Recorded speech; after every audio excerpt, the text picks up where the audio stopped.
सबैमा मेरो नमस्कार। आज मैले यहाँ समक्ष बाँड्न खोजेको विषय चाहिँ जिन्दगी नै परीक्षा हो। हजुर, यही विषयमा आजको विचार यहाँ समक्ष बाँड्न चाहे मैले। मैले सुरु गरेँ है त। मान्छे जन्मनु पर्दा पनि एउटा ठुलो परीक्षा हो। आमाको कोखभित्र करिब 9 महिना बसेर भित्री कोखको संसारबाट बाहिर निस्कनु पनि एउटा ठुलो परीक्षा हो। त्यो परीक्षामा पास भएपछि त्यो बच्चा सफलताका साथ यो भौतिक संसारमा आउँदछ। यसै गरी यो भौतिक संसारमा आइसकेपछि शिशु अवस्थादेखि वृद्ध अवस्थासम्म अनेकौं किसिमका परीक्षाहरू हामीले दिनुपर्छ। त्यस परीक्षाभित्र पनि अझै हामी विद्यालय, महाविद्यालय, विश्वविद्यालयहरूमा औपचारिक शिक्षाको निम्ति गयौँ भने वर्ष महिना, हप्ता, 6 महिनामा विभिन्न किसिमका परीक्षाहरू देश अनुसारले हामीले दिनुपर्ने हुन्छ। औपचारिक परीक्षामा त हामीले पढेका कुरालाई लेखेर मार्क्स पाउँछौँ र त्यो मार्क्स पहिला प्रतिशतमा आउँथ्यो भने अब अहिले जिपिएमा आउँछ। यो अर्को पाटो, शैक्षिक संसारको पाटो। तर यहाँ चाहिँ मैले वर्णन गर्न खोजेको विषय चाहिँ जीवन आफैमा एउटा शिक्षक हो, विश्वविद्यालय हो र परीक्षा पनि हो। कतिपय मानिसहरू किताबी संसार, शिक्षाको संसारमा अब्बल भएकाहरू जिन्दगीको संसारमा, जिन्दगीको परीक्षामा अनुत्तीर्ण भएका पनि धेरै उदाहरणहरू छन्। कतिपय विद्यार्थीहरू विभिन्न विषयमा कमजोर भइरहेको बेलामा तर जिन्दगीको परीक्षामा चाहिँ सफल भएका पनि उदाहरणहरू छन्। यस्ता किसिमका उदाहरणहरू हामीले हेर्न पाउँछौँ। यसको मतलब यो होइन कि शैक्षिक संसारमा सफल हुने मान्छेहरू आफ्नो जीवनको संसारमा चाहिँ असफल हुन्छन् भन्ने खोजेको चाहिँ होइन। अब यो सफलता कसरी प्राप्त हुन्छ त भनेपछि जीवनको परीक्षामा या शैक्षिक परीक्षामा हामीले सफलता कति बेला प्राप्त गर्न सक्छौँ भन्ने सबैको आफ्नो राय, आफ्नो तर्क, आफ्नो सोच, आफ्नो विचार, आफ्ना बुँदा हुन सक्छन्, हुन पनि हो। यहाँ यस विषयमा मैले जे कुरो भनिरहेको छु यो 100% सत्य होइन, किनभने यो एउटा व्यक्ति मेरो विचार हो र मेरो विचार अरू प्रसिद्ध व्यक्तिहरूको विचारसँग मेल नखान पनि सक्छ। यो बोली उत्प्रेरणा दिने बोली, मोटिभेसनल गर्ने बोली भनेको त शब्दको जालसँग खेल्ने हो। It's a game of words. How we deliver the words, giving the logic and trying to hook the audience. यही नै हो। तैपनि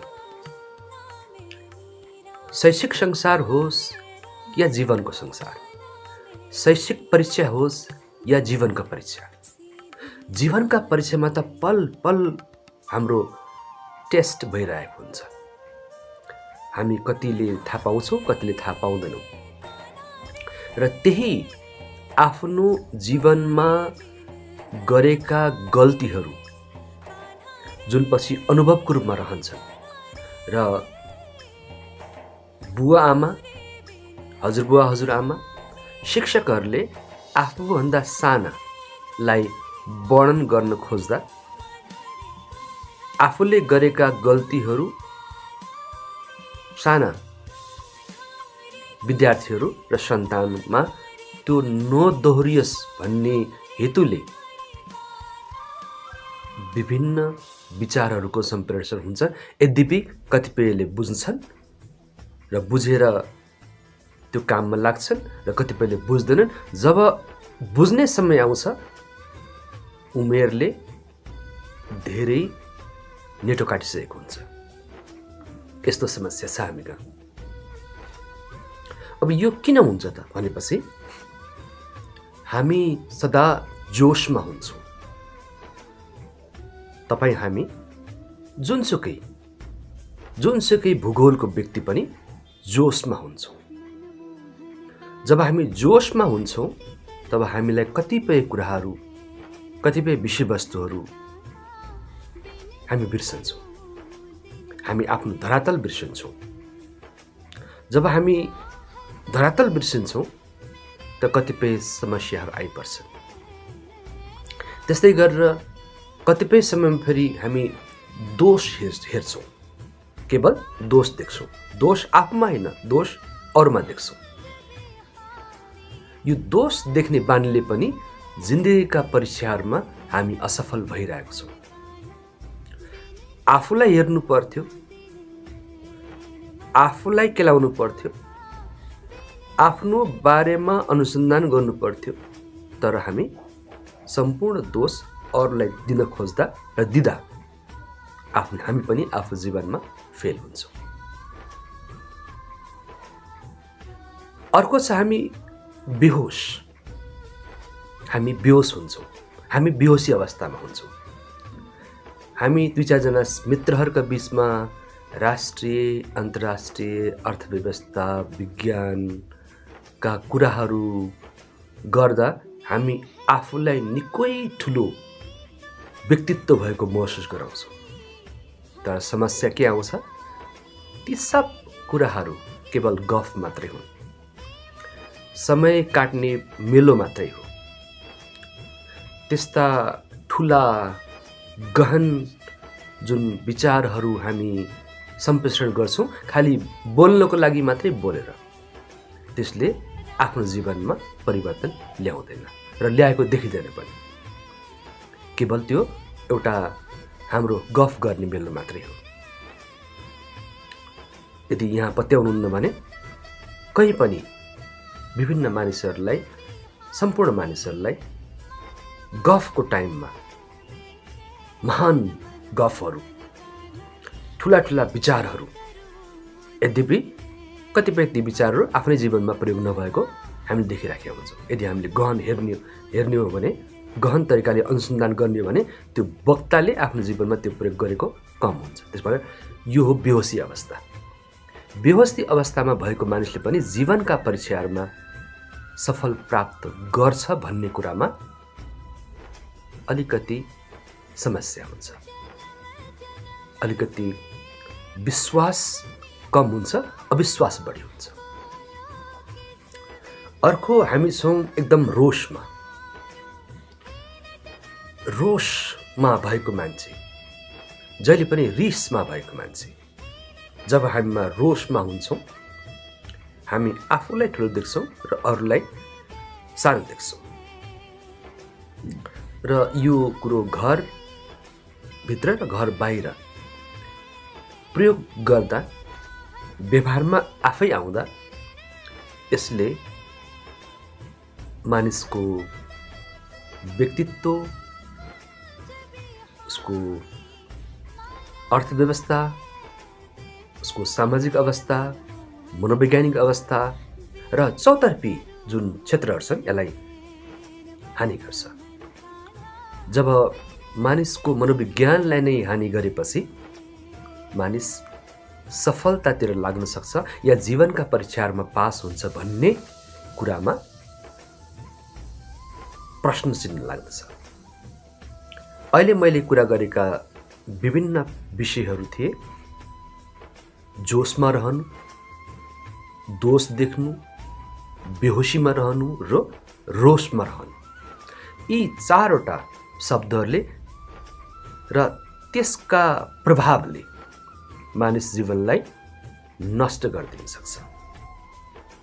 तर मित्रहरू, यदि तपाईँ होसमा हुनुहुन्छ भने, हर पल होसमा, यद्यपि कठिन छ, गाह्रो छ, होसको कुरा गर्दा गर्दै पनि बेहोसी हुन सक्छ, तर पनि आफूलाई बेहोसीबाट, रोषबाट, दोषबाट, जोसबाट आफूलाई ट्रान्सफर्म गरिहाल्ने, आफूलाई चिन्तन गरेर राख्ने, त्यो अभ्यास महिनौँ वर्षौँसम्म गर्दा हामी सजगतातर्फ आउँछौँ।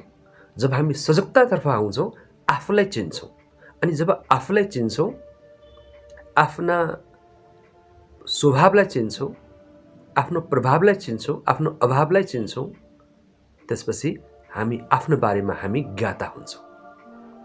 जब हामी आफूलाई चिन्ने बित्तिकै हामीले आफूले आफूलाई कसरी परिवर्तन गर्नुपर्छ भन्ने विषयमा यदि हामी गयौँ भने, हजुर गयौँ भने मात्रै हो। खालि आफूले आफूलाई चिनेर हुँदैन, नो दाइ सेल्फ मात्रै भनेर पनि हुँदैन। नो दाइ सेल्फ भनिसकेपछि after finding, after research, whatever positivity and negativity we find to ourselves, र त्यसलाई फेरि पोजिटिभिटीलाई अझै बढी पोजिटिभिटीभित्र र नेगेटिभिटीलाई चाहिँ बिस्तारै बिस्तारै बिस्तारै होसमा रहेर त्यसलाई परिवर्तन गर्न थाल्यौँ भनेपछि हाम्रो नकारात्मक चिन्तन पनि सकारात्मकमा आउँछ। र यसरी होसमा बस्ने बानी, होसमा बोल्ने बानी, होसमा व्यवहार गर्ने बानी, होसमा लेख्ने बानी, होसमा पढ्ने बानी, होसमा यात्रा गर्ने बानी, होसमा काम गर्ने बानी, होसका साथै जीवनलाई चलाउने बानी गर्यो भने शैक्षिक परीक्षाहरू पनि पास हुन्छौँ र जीवनका परीक्षाहरू पनि पास हुन्छौँ। अनि होसमा बोल्नु त धेरै महत्त्वपूर्ण कुरा हो। यो बोलीलाई गोली बनायो भने सुन्ने व्यक्ति र बोल्ने व्यक्ति बीचमा द्वन्द्व आउँछ। तर यो बोलीलाई मिठासपूर्ण बनायो भने सम्बन्धमा घनिष्ठता र प्रेम बढ्दै जान्छ। र शिक्षाका किताबहरूले जिन्दगीलाई परिवर्तन गर्न सक्छ भन्ने कुरामा ठुलो प्रश्नवाचक चिन्ह छ। विभिन्न किताबहरू पढेर, शैक्षिक किताबहरू है, हामी स्कुल, कलेज, युनिभर्सिटीका किताबहरू पढेर जीवनलाई परिवर्तन गर्न सक्छ भन्नेमा प्रश्न चिन्ह छ। अलि स्वाभाविक छैन, तर जिन्दगीलाई परिवर्तन गर्ने, रूपान्तरण गर्ने, जिन्दगीबाट आफूले सिक्ने, हरेक जीवनले केही न केही सिख दिएको हुन्छ। त्यसलाई बुझ्ने, आफूलाई बुझ्ने, अरू व्यक्तिलाई बुझ्ने, तर मूल्याङ्कन गर्ने होइन, अरूलाई पनि बुझ्ने, अरूले गरेको गल्ती आफूले सक्सेसमा नदोहोऱ्याउने।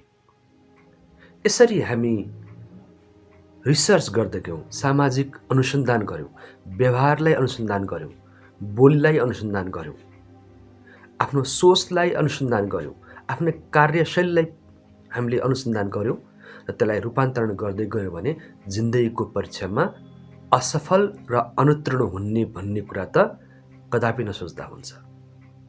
किन? हामीसँग होस छ, हामीसँग सजगता छ, हामी बेहोसीमा छैनौँ, हामीसँग दोष भन्ने विचार र त्यो चक्षु छैन, हामीसँग जोस पनि छैन, हामीसँग रोष पनि छैन, तर हामीसँग केवल के छ? हामीसँग होस छ। र त्यही होसले, त्यही माइन्डफुलनेसले, त्यही पोजिटिभिटीले तपाईलाई अनि मलाई जिन्दगीका परीक्षाहरूमा बिस्तारै बिस्तारै बिस्तारै बिस्तारै सफलतातर्फ लैजान्छ। गाह्रो काम छ यो, साह्रै गाह्रो काम छ। केवल भिडियो बनाउन सजिलो छ, कक्षामा भाषण गर्न सजिलो छ, 2-4 जना मित्रहरूका बीचमा गफ छाट्न सजिलो छ, तर आफूले बोल्ने गरेका विचार र शब्द र बाणीलाई आफैले प्रयोग गर्छु कि गर्दिन भनेर त्यो चिन्तनमा बस्नु चाहिँ धेरै गाह्रो काम छ र यस संसारमा धेरै मान्छेले त्यो गर्न सकेका छैनन्। त्यस कारणले गर्दा थ्योरिटिकल मात्रै छ संसार, प्र्याक्टिकल छैन। रूपान्तरणको कुरा छ, तर व्यवहारिक रूपान्तरणको कुरा छैन र कसैले गर्न सक्दैन पनि। टेलिभिजनमा, रेडियोमा राजनैतिक रूपान्तरण, सामाजिक रूपान्तरण, आर्थिक रूपान्तरण, सांस्कृतिक रूपान्तरण, यी विभिन्न विषयमा बहस हुन सक्छ, विचार दिन सजिलो छ, तर त्यही आफूले दिने विचार चाहिँ आफूले प्रयोग गर्न धेरै कठिन छ। सन्त बनेर शिष्यहरूलाई भाषण दिन, प्रवचन दिन सजिलो छ, तर त्यही शिष्यहरूलाई दिएका सुन्दर विचारलाई आफूले प्रयोग गर्न चाहिँ गाह्रो काम छ। सकेका छैन। नसकेका कारणले गर्दा कतिपय मान्छेहरूलाई विभिन्न अपराधको सजाय लागेर जेलभित्र छ। जो पक्रिए त्यो जेलभित्र छन्, जो पढ्न सकेनन् त्यो आफ्नै आत्मबोधको जेलभित्र छ। त्यस कारण यो रूपान्तरण त्यत्तिकै हुन सक्दैन, बोलेर हुने कुरो होइन, यो गरेर हुने कुरा हो, शब्दबाट होइन, कामबाट हुने कुरा हो। तर मलाई दुःख लाग्छ कि महान वाणीलाई हामी अरू सामु सुनाउन धेरै लालायत हुन्छौँ, तर त्यही विचारहरूलाई आफूले प्रयोग गर्न र जीवनबाट सफलता प्राप्त गर्न चाहिँ हामी सक्ने मान्छे एकदमै कम हुन्छौँ। यही नै हो आजको यस विषयवस्तुमा जीवनका परीक्षामा कसरी पास हुने। यी कुराहरू अथवा होसमा तपाईँ बस्नुभयो भने जीवन मात्रै होइन, शैक्षिक मात्रै होइन, आर्थिक, सामाजिक र प्रत्येक क्षेत्र, जीवनका प्रत्येक आयाममा तपाईँ अब्बल हुनुहुन्छ, सफल हुनुहुन्छ र त्यो सफलतामा असल भन्ने गुण पनि तपाईँमा जोडिन्छ र त्यो गुण जोडिनु भनेको धेरै ठुलो कुरा हो। अहिले हामी त खोक्रो आदर्शमा बाँचेका छौँ। 2-4 जना व्यक्तिले सम्मान दिने बित्तिकै हामी बेलुन झैँ फुरिहाल्छौँ र 2-4 जना मान्छेले हामीलाई अलिकति नकारात्मक टिप्पणी गर्ने बित्तिकै फेरि खुम्चिहाल्छौँ। यस्तो किन चाहियो? मान, सम्मान, अपमानबाट टाढा जाने बित्तिकै यसले त सुन्न पर्ने हो, किनभने असल मान्छेलाई यी सबै कुराको मतलब हुँदैन। ऊ आफूलाई थाहा छ नि ऊ कस्तो व्यक्ति छ, कुन तहको व्यक्ति छ भने त आफूलाई थाहा छ। त आफ्नो सुख र दुःखको, आफ्नो खुसी र को साँचो अरूको हातमा किन दिने? र यहीँनिर हाम्रो यो मानसपटल फेल खान्छ। त्यस कारणले जिन्दगीमा सफल हुनलाई, जिन्दगीका परीक्षाहरूमा सफल हुनलाई तपाईँ होसमा बस्नुपर्छ। जब होसमा बस्नुहुन्छ तब 2-4 जना मान्छेले राम्रो भने पनि नराम्रो भने पनि तपाईँलाई केही फरक पर्दैन, किनभने तपाईँ त्यही व्यक्ति हो। तपाईँ त्यही व्यक्ति हो। न कसैको प्रशंसाले तपाईँ अलि माथि बढ्नुहुन्छ, न कसैको चाहिँ नकारात्मक टिप्पणीले अथवा आलोचनाले तपाईँ घट्नुहुन्छ। तपाईँको त्यही हो। खालि हाम्रो सोचमा परिवर्तन आउँछ। राम्रो कुरा सुन्दा प्रफुल्लित हुने र नकारात्मक टिप्पणी सुन्दा दुखी हुने। छोडिदिने सबै कुराहरू, सत्कर्म गर्दै जानुहोस् र त्यो होस गर्दै गर्दा, होसमा बस्ने बानी बस्दै गर्दा तपाईँमा त्यो सत्कर्म गर्ने बानी बिस्तारै आउँछ। र यसको पहिलो उदाहरण हो मेडिटेसन, योग गरौँ। योग केवल निरोग रहनको लागि मात्र होइन, योग आफ्नो रूपान्तरणको लागि हो, चौतर्फी रूपान्तरणको निम्ति हो। केवल बोल्नको रूपान्तरण होइन, केवल एउटा अभियानको रूपमा लिने रूपान्तरण होइन, आफ्नो रूपान्तरण। जब तपाईँ यसरी अगाडि बढ्नुहुन्छ तपाईँ एउटा उदाहरणीय व्यक्तित्व हुनुहुन्छ। तपाईँको जीवन र तपाईँ आफैमा एउटा मोटिभेसनल पर्सनालिटी हुन्छ। तपाईँलाई सुन्छन्, त्यस्तो भएपछि तपाईँबाट केही कुरा सिक्छन्, तपाईँलाई फलो गर्छन्। र यहाँ फलो गर्न भन्नाले कुनै शिष्य बन्ने होइन। मेरो दृष्टिकोण चाहिँ यी विचारहरूलाई कसैले आफ्नो जीवनमा बसेर लागू गरिदियो भने यतिमै पुग्यो। शिष्य बनाउनु छैन मलाई, केही पनि गुरु बन्ने चाहना छैन। केवल आफ्ना विचारहरूलाई यहाँ समक्ष पोख्न पाऊँ, यही नै मेरो हार्दिक र अन्तिम इच्छा हो। हस्, यहाँहरू सबैको जीवनमा केवल सफलता मात्र मिलोस्। जीवनका परीक्षाहरूमा सदा तपाईँ अब्बल बन्नुहोस्।